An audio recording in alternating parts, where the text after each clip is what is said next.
want to continue my fitness journey to encourage every mom that same as my age also, not only mom, but of course those women that already in my age, because I've been super fat before. I want to encourage them to do as what I've done.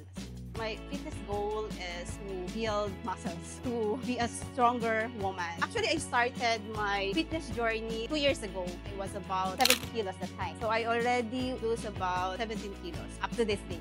Super happy ako that I found Kinetics Lab. Unang tanong ko actually dito when I inquired is, kailan ko na magaling na coach? For my 3 months experience here, sobrang happy ako. Parang naging friend ko na rin aside sa pag-gym lang or workout. Nagkaroon ako ng maraming friends. Tapos everyday parang na-excite ako na mag-gym. Siguro yung program na ginawa sa akin. Every week ako nag-weigh, nag-check. So every week ang galing ng improvement ko. Kung hindi magaling yung coach ko, hindi ko rin siguro ma-achieve yun. I make sure din na yung diet ko, yung maintain ko, at saka kahit na busy ako, I make sure na i-adjust ko yung time or I request my coach Shane to adjust our time para lang makapag-gym ako